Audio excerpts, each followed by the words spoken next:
see you. 다시 봐서 반갑고요.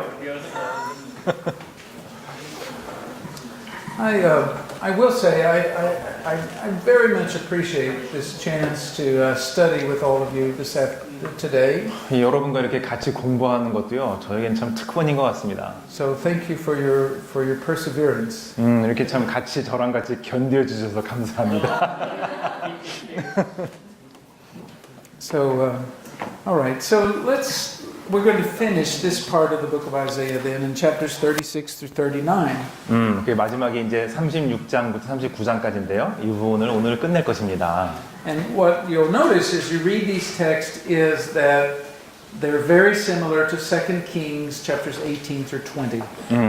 그 28장부터 30장 그 여러분 열왕기하 그 책의 그 부분을 보시면요, 아주 유사함을 보실 수 있습니다. And for the most part, the differences are just very minor differences of wording. 그냥 그 말을 어떻게 썼는가 그런 말 몇 가지 그냥 그 다른 부분 이외에는 그 열왕기하 이 내용과 상당히 비슷합니다. But still, it's important for us to think about what are they doing here in the book of Isaiah. 이사야서에는 어떻게 하고 있는지 한번 보겠습니다. So we notice that these have to do with King Hezekiah. 그 헤zekiah 왕하고 관련된 얘기가 좀 있는데요. In Isaiah's life, we know that he interacted with several kings of Judah. 그 선지자 이사야가 그 유대 왕 몇몇 명하고 좀 관계가 좀 있었죠. 관계를 했죠. At least these four. 그 최소한 저 4명의 왕과 지금 교류가 좀 많았습니다. Well, you remember chapter 6 says that he became a prophet in the year that King Uzziah died. 저 우시아가 죽던 그 해에 그 선지자가 되었습니다. So his interactions with Uzziah must have been quite limited because he died. 그 사람이 죽었기 때문에 아마 그 사람하고는 교류는 그렇게 많지 않았을 것 같은데요. The next king was Yotam, and we don't know of any stories with him and Yotam. 요탐이 이제 그 다음에 이제 있었는데 그 얼마나 많은 교류가 있었고 그런 어떤 소통이 있었는지는 잘 모릅니다.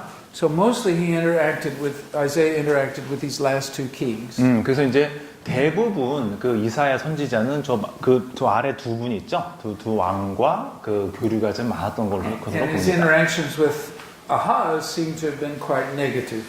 근데 저 아하스 왕 있죠? 저 왕하고는 다소 좀 부정적인 부분이 오히려 많았습니다.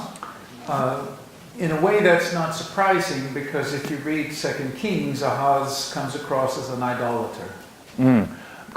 왜냐하면은 저 왕이요, 그 열왕기 하에 보면은 뭐라 그럴까, 이렇게 우상을 숭배하는 그런 사람으로 그려져 있거든요. 그래서 좀 부정적인 교류가 있었던 것 같고요. So the picture of Ahaz in Isaiah is pretty consistent with the picture of him in 2 Kings. 그래서 이제 그 사람하고 그 사람의 뭐라 그럴까요, 그 열왕기 하에 나오는 그런 내용하고 좀 일맥상통하는 부분이 있습니다. Whereas Hezekiah is remembered as a great reformer. 헤세카야 저 왕은요, 어떤 새로 시작하는 그런 이미지를 많이 갖고 있는 그런 왕이죠. 2 Kings especially likes the fact that Hezekiah got rid of all the holy places outside of Jerusalem. Are you saying he got He got rid of them. 근데 헤zekiah 그 왕이 열왕기 하에 보면요, 그 이스라엘 그 바깥에 있는 성전들을 다 없애버리는 그런 일을 했다는 것이 묘사되어 있습니다. And he did this as part of a process of centralizing worship in Jerusalem itself. 그래서 예루살렘을 어떤 그 예배의 중심지로 놓기 위해서 그 주변에 있는 것들을 좀 없애버린 거죠. So 2 Kings owes a lot to the book of Deuteronomy, and so it likes the idea of centralizing worship in Jerusalem. 그래서 이제 여러분 신명기에서도 이런 내용이 나오는데요. 그 열왕기 하에 보면은 그 예배의 예배를 그 예루살렘을 예배의 중심지로 하는 것이 이제 좀 어떤 초점이 맞춰져 있죠. But that doesn't mean that everybody liked what Hezekiah did. 그렇다고 해서 헤세카야 왕이 했던 것에 대해서 모두 다 찬성을 했던 건 아닙니다. And it's easy to understand why. If someone came and said, your church is now closed, you might be upset. 물론 이제 누가 와가지고 야 이 성전 문 닫자 이렇게 하면 누가 뭐 좋아하진 않겠죠 아무도. Because then you have to go worship with those people. 그러면 여러분 저쪽 가서 또 해야 되니까 저 사람들하고 해야 되죠, 그렇죠? 그 예배를. So all right, and as it happens, we actually see in the text we're about to read some of the voice of opposition to what Hezekiah did. 그래서 여기 지금 앞으로 지금 읽을 이 장에서요, 헤zekiah 왕이 했던 것에 대해 좀 반론을 제기하는 그런 부분도 우리가 볼 수 있습니다. So chapter 36 is a story about the invasion of Judah in the year 701 BC. 그 701년도 기원전 그렇죠? 그때 유다가 그 점령을 당했던 그런 얘기를 좀 담고 있는데요. And in that year,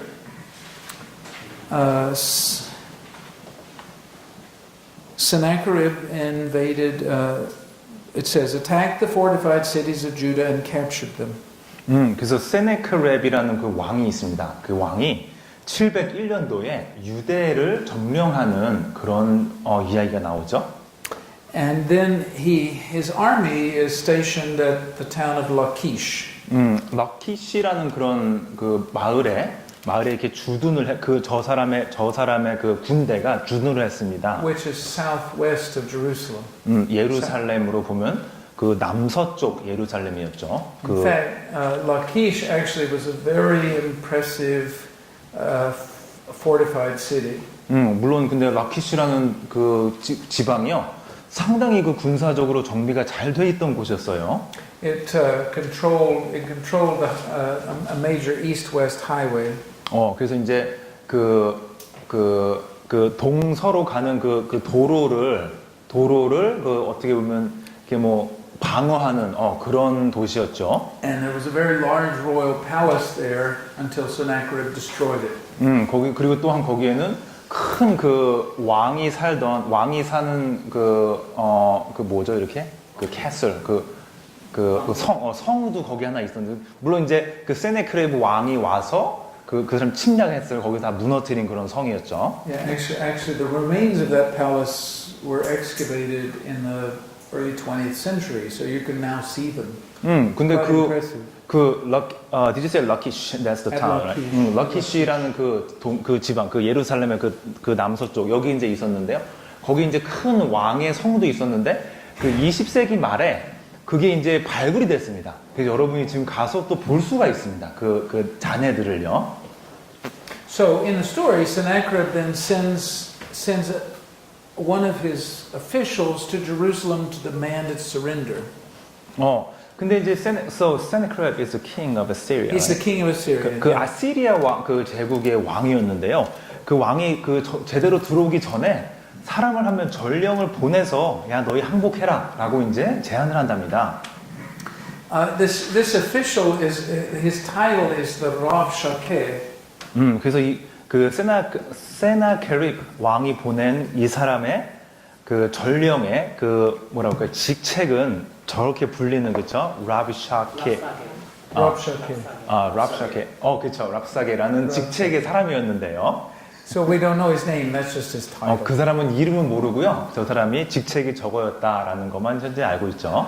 He's not actually the most important general. He's kind of at a second tier of importance. 아마도 그 최고 책임자까지는 아니고요. 최고 그 뭐죠? 지도자급은 아니고요.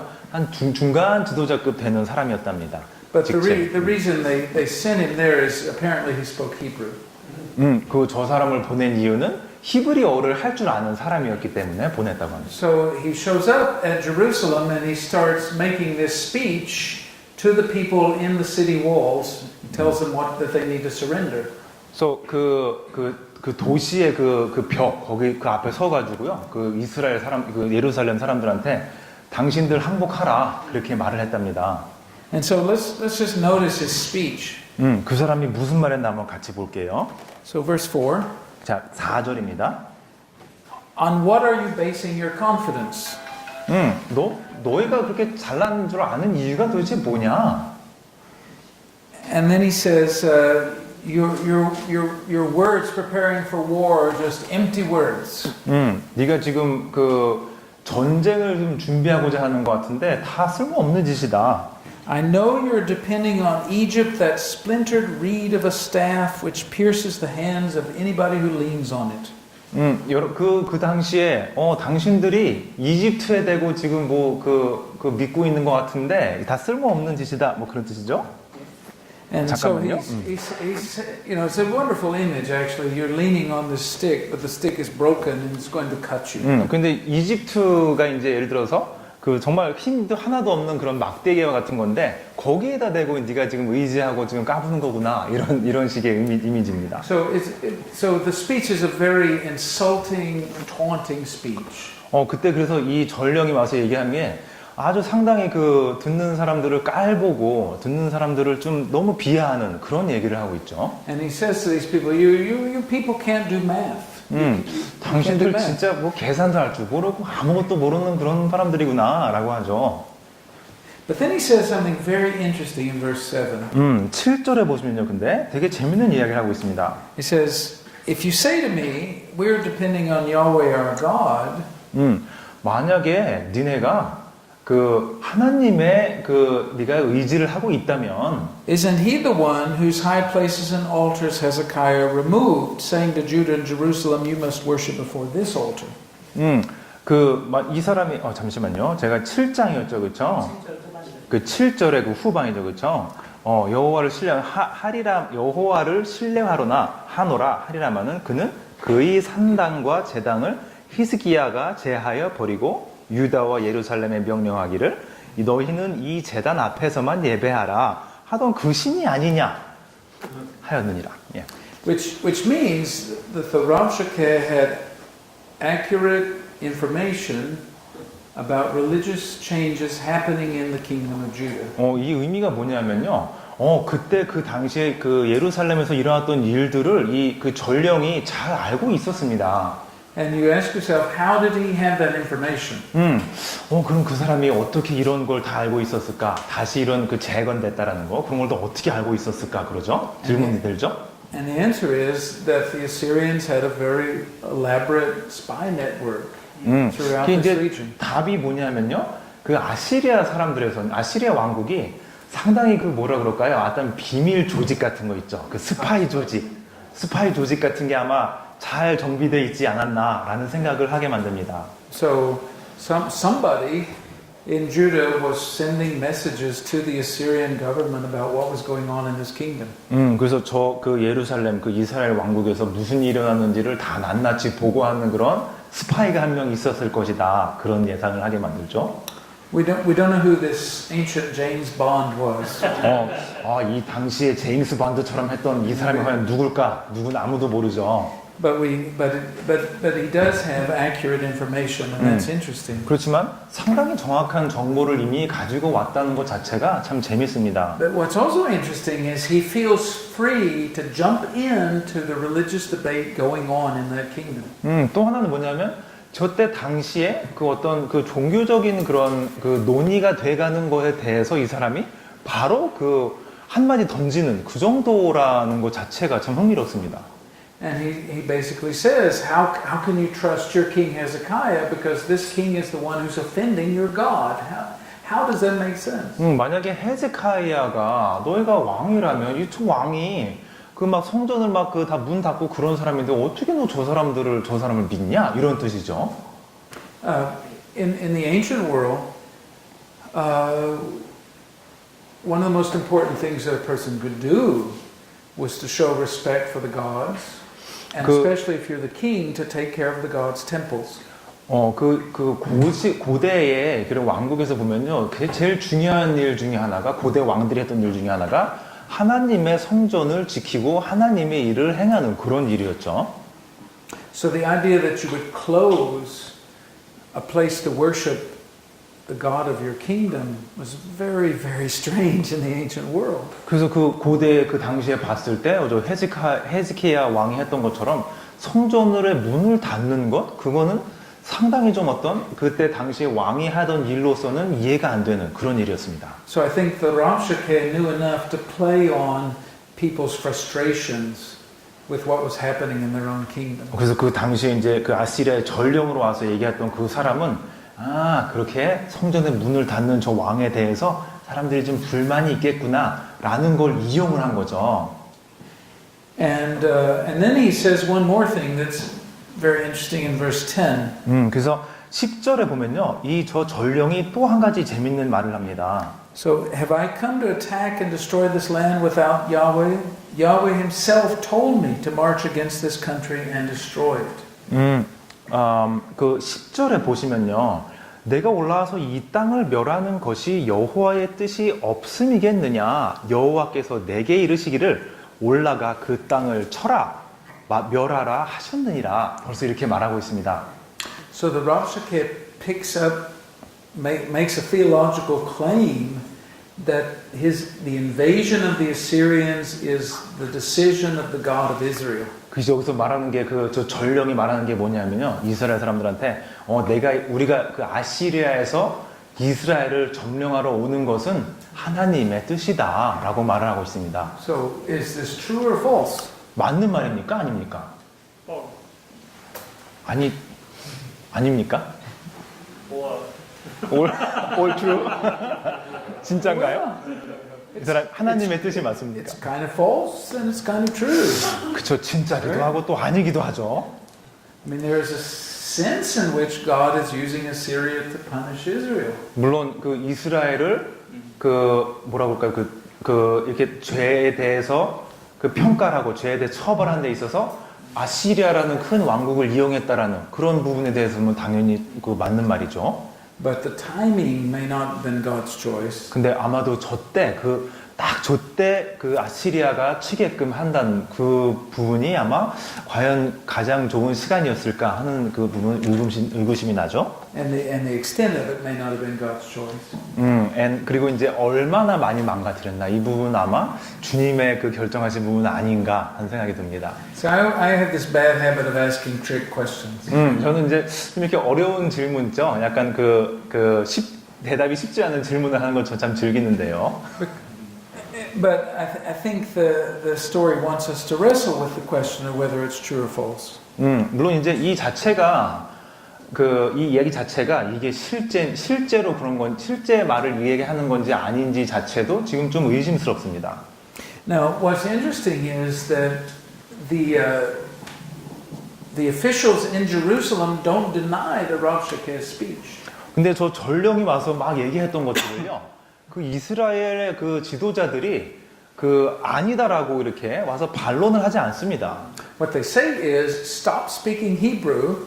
근데 와서 얘기할 때는, 야, 너 여기서 네가 왜 히브리 말을 왜 하고 있느냐? 그런 말 하지 마라. 그런 말을 하죠. And speak to us in Aramaic because we know how to speak Aramaic. 그리고 그 아람메익이라는 언어가 있는데, 그냥 너 그 말로 해. 우리도 그 말 하니까 그렇게 말하고 있습니다. So their idea is, if you give this speech in Hebrew, then everybody knows what you're saying, and we don't want everybody to know what you're saying. 그게 무슨 말이냐면, 네가 여기서 히브리어로 말하면은 딴 사람 다 알아듣지 않느냐. Now, this is not a very good answer to the Rabshakeh, right? 그래서 우리만 알아듣는 아람의 그 언어 있죠? 그걸로 말을 하는데, 이게 이스라엘 당시 지도자들이 할 말은 적당한 말은 아니었던 것 같아요. 적당한 반응은. And the reason they say this is they know that even if he's not telling the whole truth, his speech is still very, very effective. 근데 우리가 알 수 있는 건 뭐냐면, 저 사람이 사실만을 다 설령 얘기하는 것이 아닐지라도 많은 부분이 너무 사실이기 때문에 찔리는 것입니다. 지금 지도자들이요. And because he understood what a lot of the people in the city must have been thinking. 들어보니까 저 전령이 와서 말하는 걸 보니까 저 사람이 이미 많은 사람들이 생각하는 걸 이미 알고 있습니다. Now then he takes one more.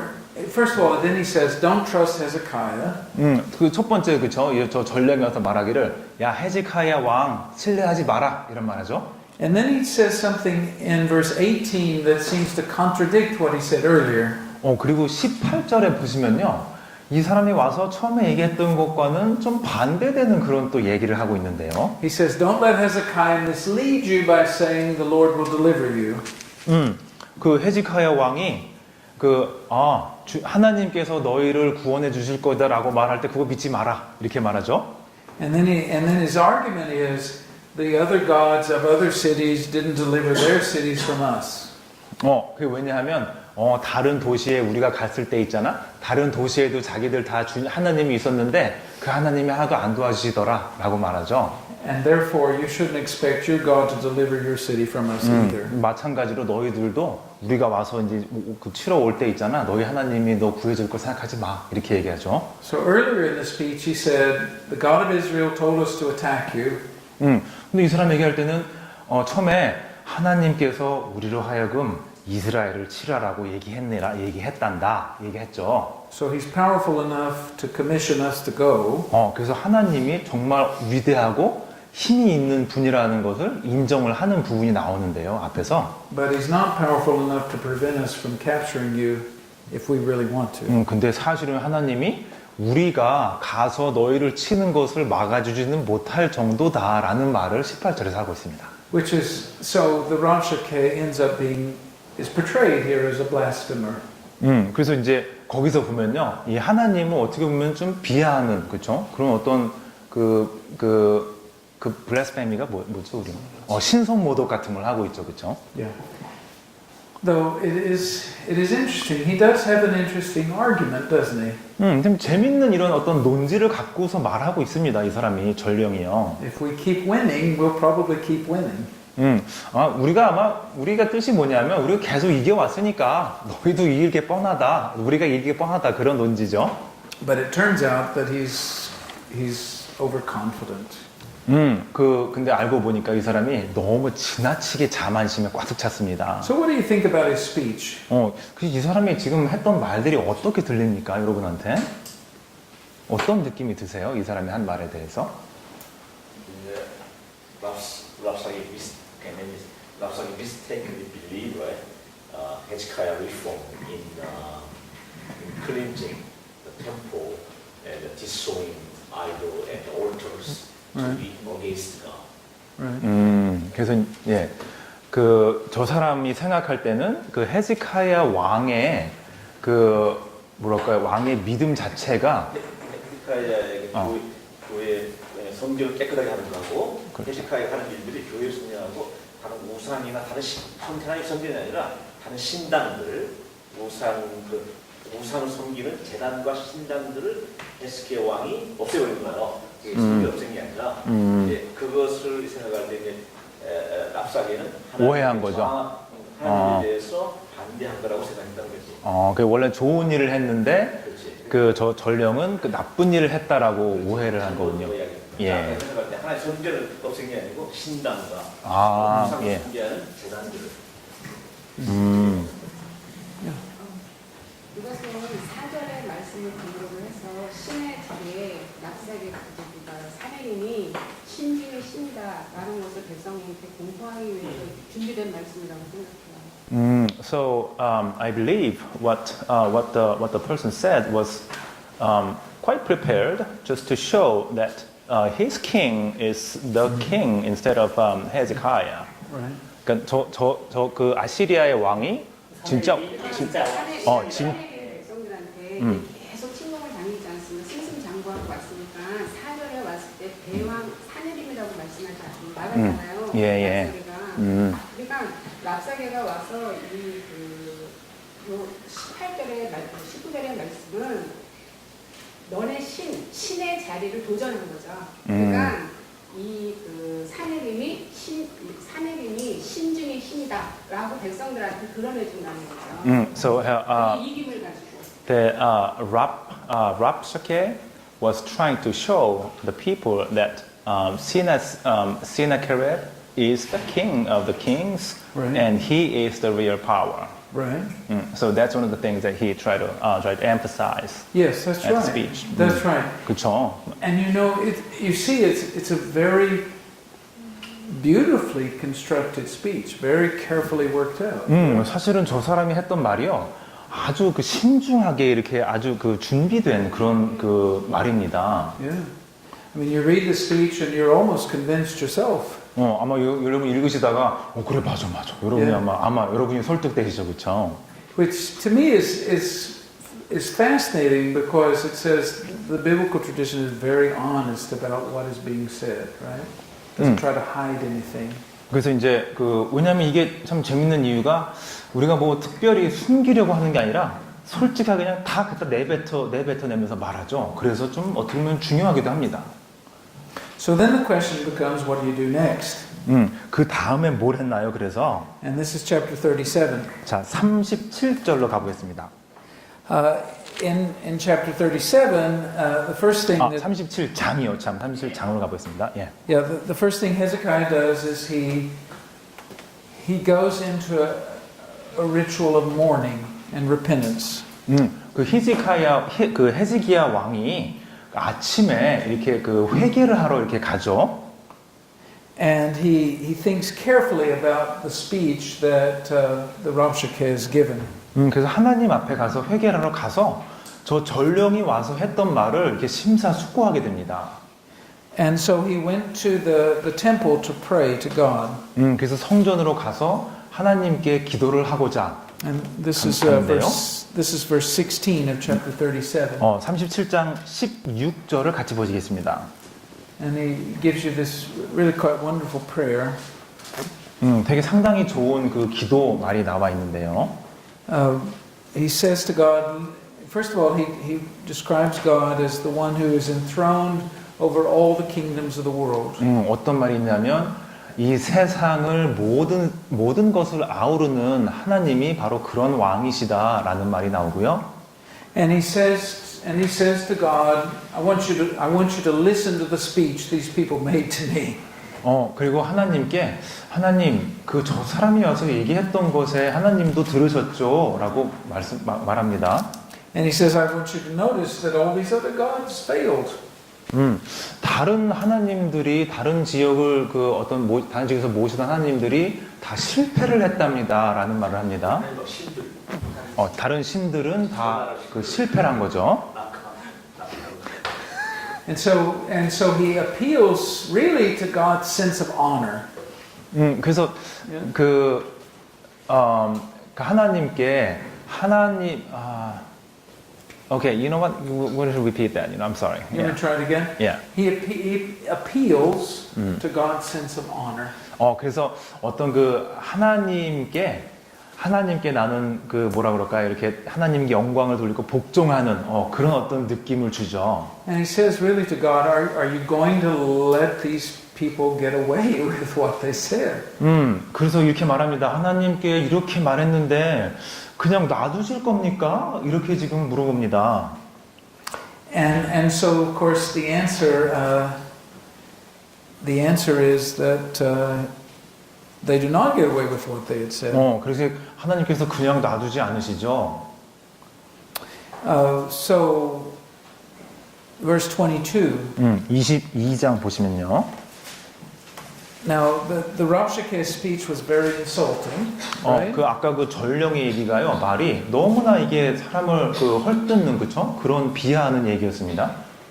And the response is also fairly insulting. 그리고 이제 이걸 듣더니 지도자들이 했던 말도 상당히 좀 안 좋은 상황의 그런 말이 적절치 못한 그런 반응이었습니다. He says, virgin daughter Zion mocks you. Mocks. Virgin daughter Zion makes fun of you. You mean God? Meaning Sennacherib. 그리고 이제 그렇게 말을 하는 거 보니 처녀 이 당시에 22절 제가 21절 읽어보겠습니다. 여호와께서 그에 대하여 이같이 이르시되 처녀 딸 시온이 너를 멸시하여 조소하였고 또 예루살렘이 너를 향하여 머리를 흔들었느니라.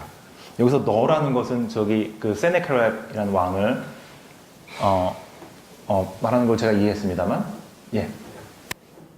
And then he goes on to really to deconstruct the Assyrian claims about about their own history and about what they were doing. 또 이제 어떤 얘기를 했냐면 저 왕은 참 못난 왕이다. 일단 이렇게 시작해서요. 그 아시리아라는 나라가 얼마나 잘못된 나라였는지를 어떻게 좀 낱낱이 밝히는 그런 모습이 보입니다. The Assyrian state was basically a state designed for war. 그리고 아시리아 나라가 결국에는 전쟁만을 위한 나라이고, In fact, many of their kings made a habit of going every single year on a military campaign. 사실은 그 매년 있죠. 그 왕들이 1년에 한 번씩 그냥 나가서 군사적인 어떤 행동을 하고, 그렇죠? 군사적인 그 움직임을 하는 그런 일이 있었습니다. And so much of the empire's economy was designed around the sustaining of war. 또 이제 그 왕국 전체 어떤 경제도 그 전쟁에 싸워서 전쟁을 물자를 대는 그런 쪽으로만 어떻게 시스템이 돼 있었죠. And so the oracle from God says, first of all, I already knew you were going to do all of this. 그 하나님에 대한 예언은 이렇게 돼 있습니다. 나는 너희가 어떤 나라인지 다 알고 있다. 라는 부분이죠. And secondly, it's not as impressive as you say it is. 첫 번째는 그거, 두 번째는 네가 볼 땐 이게 정말 뭐 잘 되고 멋진 나라인 것 같지만 그렇지 않다라는 부분이고요. And thirdly, I'm going to give you a sign. 그리고 세 번째는 난 너에게 징후를 보여주리라. And the sign is that within 3 seasons of now, Hezekiah will be eating just like he was before. 그리고 세 계절이 지나기 전에 그 헤zekiah라는 사람이 뭐 지금이나 다름없는 그런 모습을 보일 것이다라고 예언을 합니다. And so the message back to Sennacherib is one of defiance. 그래서 이 메시지를 그 아시리아 왕에게 보낼 때는요, 이거는 복종의 메시지가 아니라 뭐라 그런가요? 이렇게 반항하는 그런 메시지죠. 저항의 메시지죠, 참. And then we get a result of this in verse 36. 그래서 이 결과가 어떻게 나오는지 36장에 보면 나옵니다. And it says, 36절이요, 참 죄송합니다. yeah, the Lord's angel struck the camp of Assyria. 결과가 어떠냐면요, 그 하나님의 천사들이 그 아시리아의 주둔한 군대들을 멸하며, And there were 185,000 people there. 185,000. 그쵸. 예. 18만 5천인을 치신 거죠. Yeah. And when they woke up in the morning, they were dead. 아침에 일어나 보니까 죽어 있는 거죠. Which is a funny way to put it, actually. 그렇죠. 아침에 깨려고 보니까 이미 죽어 있는 몸입니다. Yeah, when they woke up, they were dead. The point being, there's some sort of plague or something that befalls the Assyrian army. 마치 무슨 뭐 큰 병이라도 돌았던 것처럼. And then the narrator actually skips down about 15 years in the last few verses of the chapter. 사실은 근데 이거 말하는 사람이요, 뭐죠? 이렇게 한 50년 동안에 지난 50년 동안의 어떤 그 얘기를 하는데요. So this was an event that happened, I think, 14 years later. 근데 사실은 이때부터 해서 약 14년 후쯤에 일어난 일에 대한 이야기입니다. Which is, it says that, and we also know this from Assyrian records. 아시리아 그 역사에서 보면 알 수 있는 얘기이기도 한데요. That Sennacherib was murdered by his own sons. 그 세나크랍 쪽 아시리아 왕이 자신의 아들에 의해서 죽임을 당하죠. Which is obviously a terrible way to die. 그 아들한테 죽임을 당하는 건 정말 어떻게 보면 참 비극적인 일이죠. And even the Assyrian records believed that Sennacherib died because the gods punished him. 실제로 그 아수르 왕 역사에 보면요, 그 세네크렙 왕 자체가 죽은 것은 하나님의 역사이다라는 기록이 있습니다. The Assyrian records believe that the gods punished him for destroying Babylon. 거기서는요, 하나님께서 시나크립 왕을 처벌한 이유가 바빌론을 쳐서 저 왕이 쳤기 때문에라고 믿고 있는데요. But the Bible believes that that God punished Sennacherib for his attack on Jerusalem. 사실 성경에서는요, 그 시나크랍 왕이 죽임을 당하게 되는 그런 벌을 받은 이유가 그 이스라엘을 쳤기 때문이다라고 성서에서는 밝히고 있습니다. So it's an interesting case of theological parallelism here. 여기 보면요, 어떤 신학적인 그 두 갈래를 볼 수 있죠. 뭐 때문에 저 왕이 하나님께 벌을 받게 됐는지, 죽임을 받게 당하시게 됐는지. Yeah, I think I mentioned this the other day that his son Esarhaddon, who's also mentioned in the Bible, 저 왕의 아들도 역시 그 성서에서 언급이 되는데요. spent his entire reign trying to clean up his father's mess. 그 아들이 했던 일은 뭐냐면 저 아버지가 했던 모든 뭐랄까요, 좀 안 좋은 일들을 다 바로잡는 그런 일을 했습니다. So, all right, that's through 36 and 37. Then we have two more stories. 그래서 36장에서 37장 보는데요.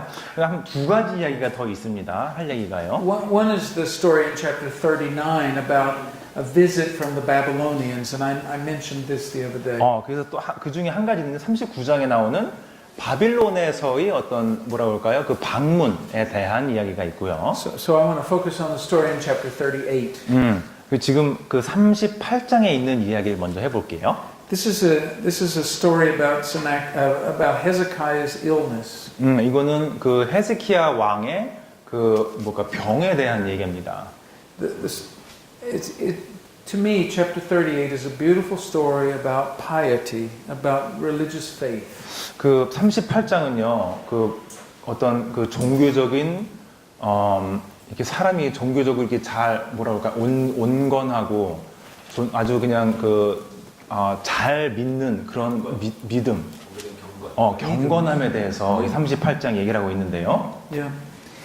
The story is that Hezekiah was about to die. He was very, very sick. 여기서 헤즈키야 왕이요, 너무 아파서 지금 죽기 전까지 갈 정도입니다. And so the prophet Isaiah comes to him and says, "The Lord says you're going to die. You better get ready." 그래서 이사야가 와서요, 그 왕한테 가서 하나님께서 당신 죽을 거라고 했으니까 죽을 준비를 하셔야 될 거예요, 라고 말합니다. So Hezekiah prayed to God 그래서 이제 헤즈키야 왕이 하나님께 기도를 드리는데요. and asked him to heal him. 절 고쳐주십시오, 라고 기도하죠. And so notice what he says. 뭐라고 하는지 한번 봅시다. Verse 3. 3절에요. He says, I've been faithful to you and I've done what you approve of. 저는 정말 충성했고요. 그 하나님께서 말씀하신 부분에 제가 열심히 따랐습니다. And then Isaiah comes back to him with a new oracle. 근데 그때 이사야가 그 사람한테 다시 오죠. 새로운 예언을 가지고 다시 오죠. And he says, I heard your prayer and I've seen your tears. I will add 15 years to your life. 그랬더니 나는 당신의 기도를 들었고요. 당신의 눈물을 보았고 당신 생에 15년을 더해 주겠다라고 말합니다.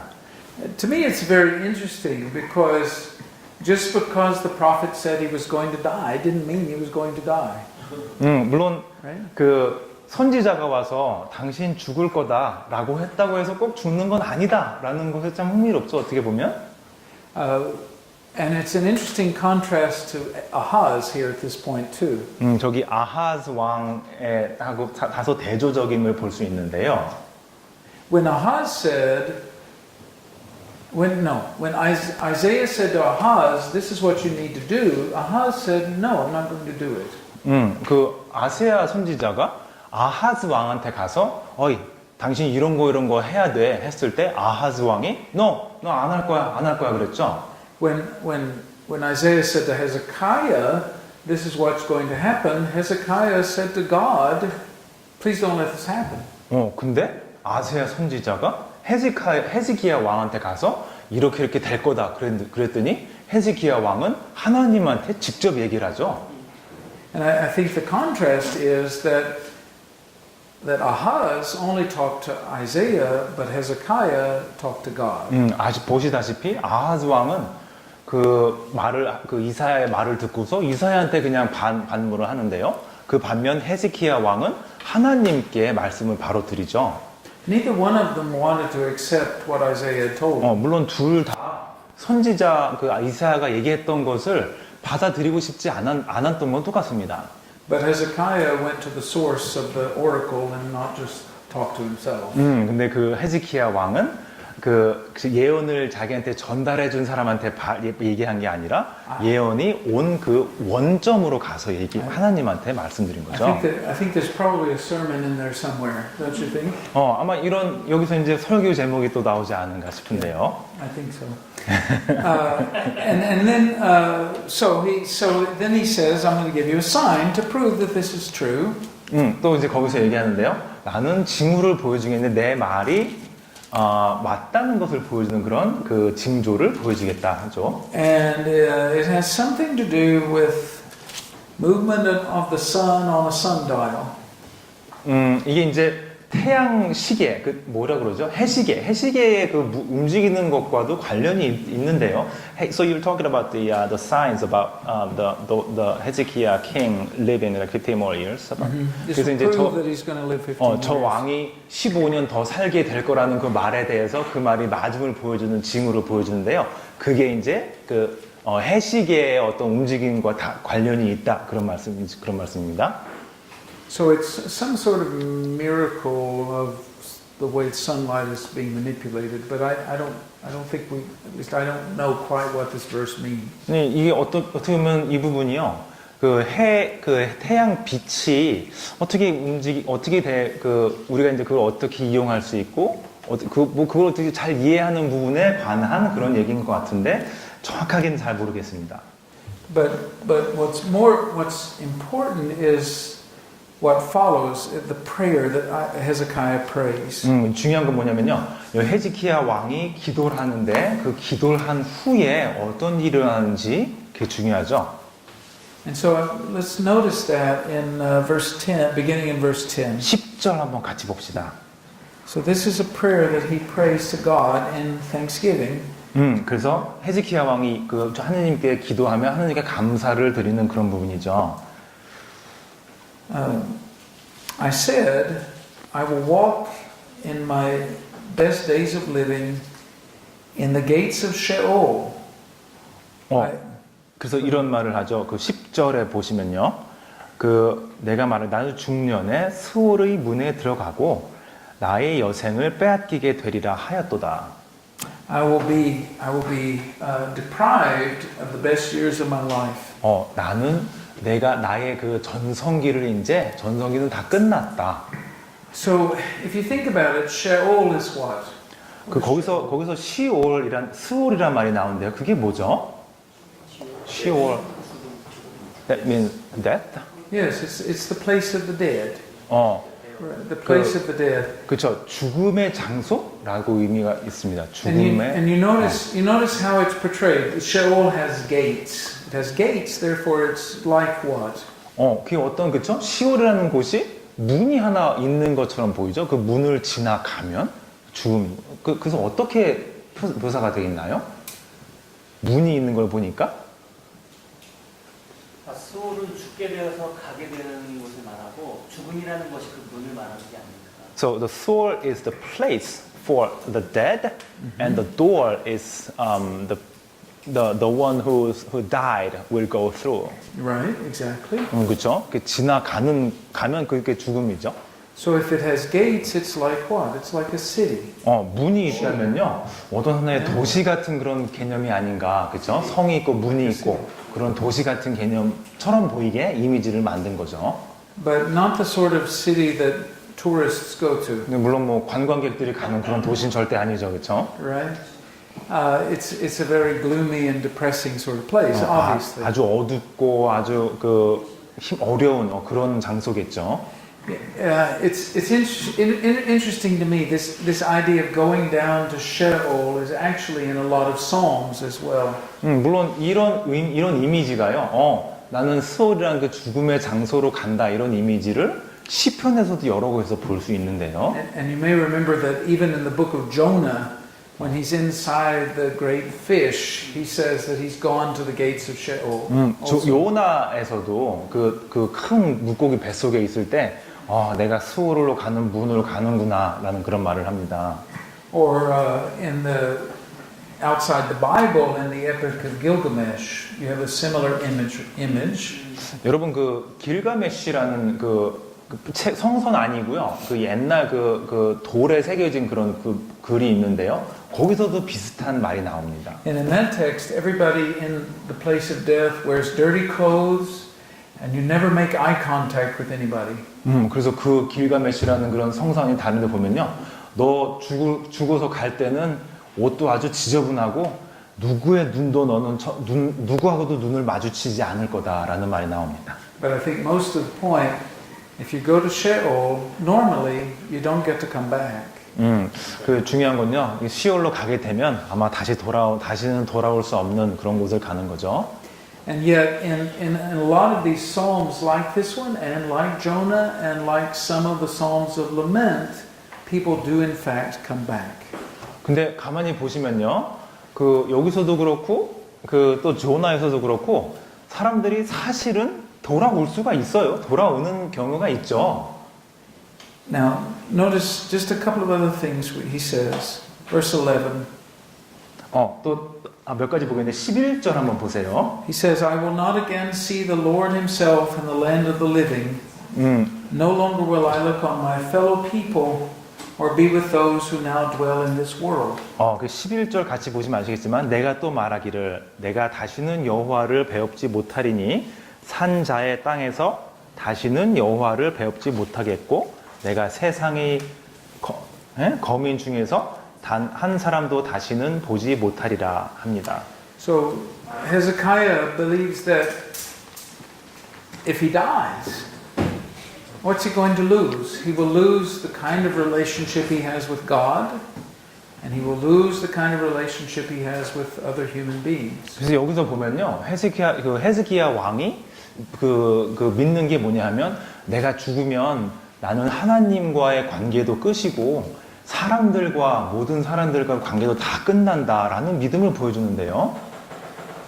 And then he goes along and he gives a long description of how bad things are through verse 17.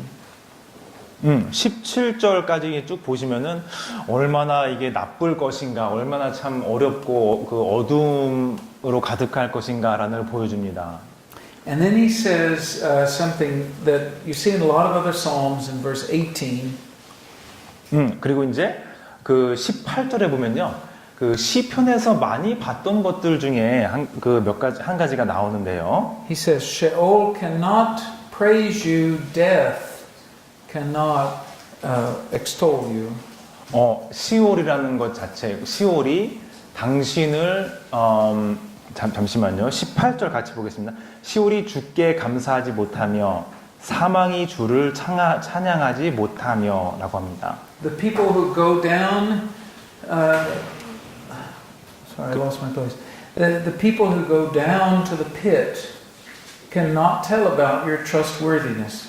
그리고 그 구덩이에 들어간 자들은 그 당신의 말을 믿지 못한다 라고 합니다.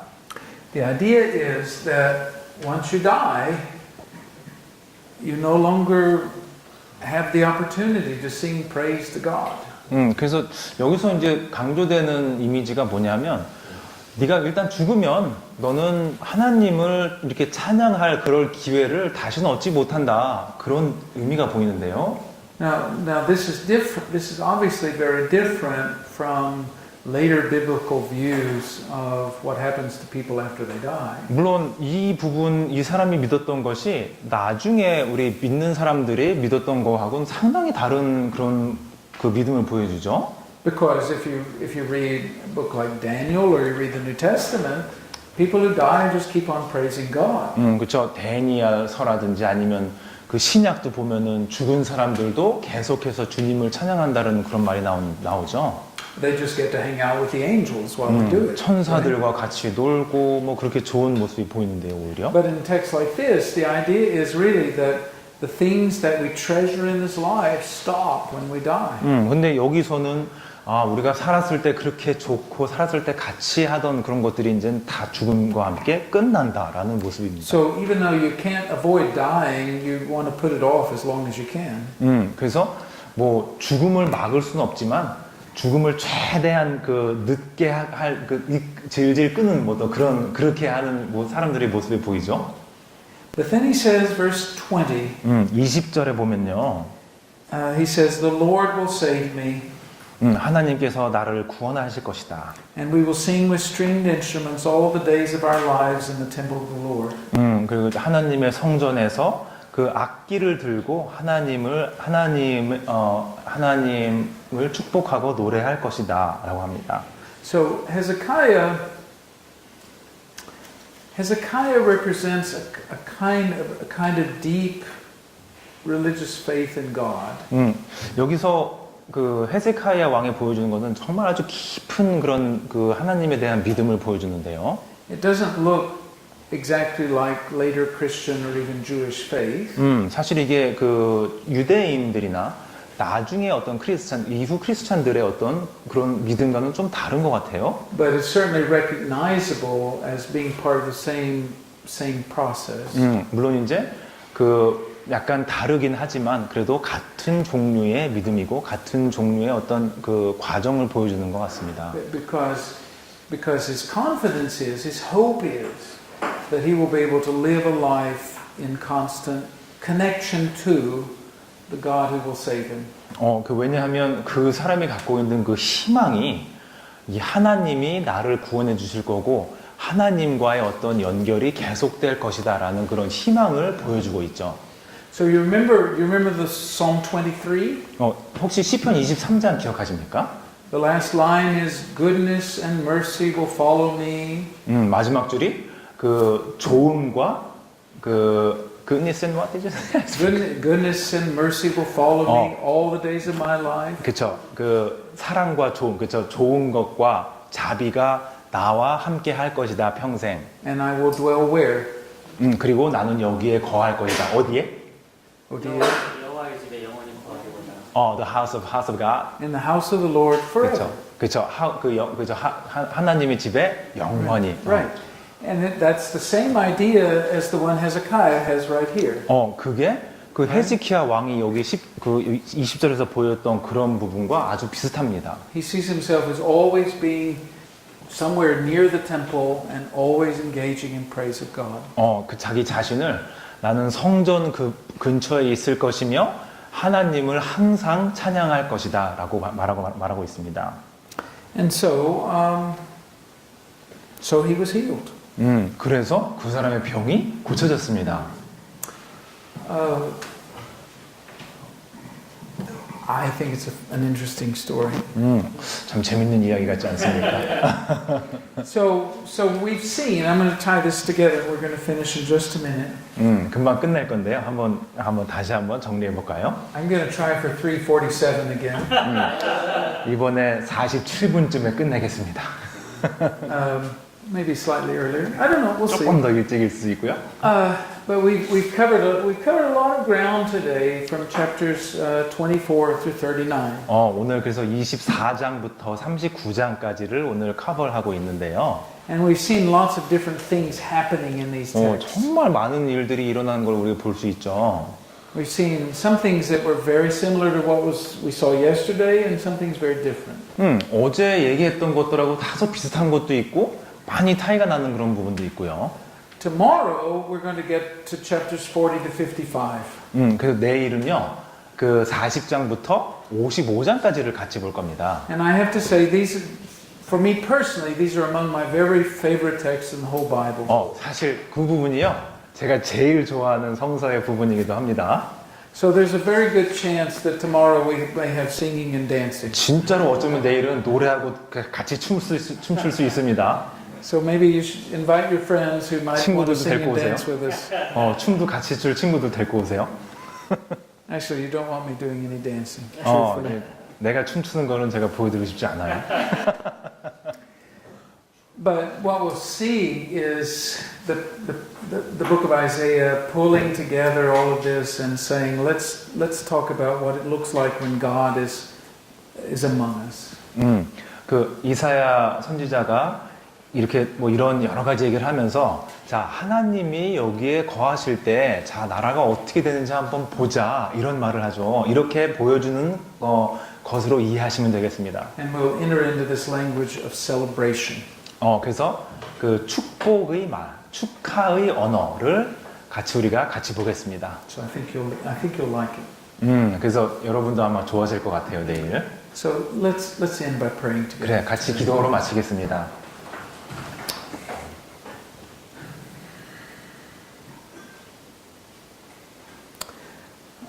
Lord our God, blessed is your name. 하나님, 하나님의 이름이 축복되기를 기도합니다. We pray that your kingdom will come fully and everywhere and with everyone. 당신의 왕국이 모든 곳에 모든 사람들에게 거하기를 기도합니다. We pray that your will be done in our lives and in the lives of other people. 당신의 계획이 모든 사람들에게 이루어지기를 바랍니다. We thank you for giving us even more than we need. 우리에게 필요한 것 이상으로 하나님께서 주심을 감사합니다. We thank you for your great generosity toward us. 하나님의 우리에게 대한 관용에 대해 감사합니다. We thank you for forgiving our sins. 우리의 죄를 사하여 주심을 감사드립니다. Thank you for teaching us how to forgive each other. 우리가 다른 사람들을 용서하는 것을 가르쳐 주심을 감사드립니다. Lord, protect us from the powers of evil. 악의 힘으로부터 우리를 보호해 주소서. Do not allow us to be in places where we cannot keep our integrity. 우리를 정직하게 만들지 못하는 그런 곳에 가지 않도록 하나님께서 보호해 주세요. And help us to grow in our courage as people of integrity. 우리의 용기를 정직한 자들과 함께 할 수 있도록 기도합니다. Deliver us from evil. 악으로부터 우리를 보호하소서. Yours, O Lord, is the kingdom and the power and the glory forever. 하나님의 왕국과 하나님의 힘이 영원하도록 기도합니다. We say this because this is what we learned from our Master Jesus Christ. 이런 것들을 우리의 마스터이신 예수님으로부터 배웠습니다. It's in His name that we pray. 예수님의 이름으로 기도합니다. 아멘.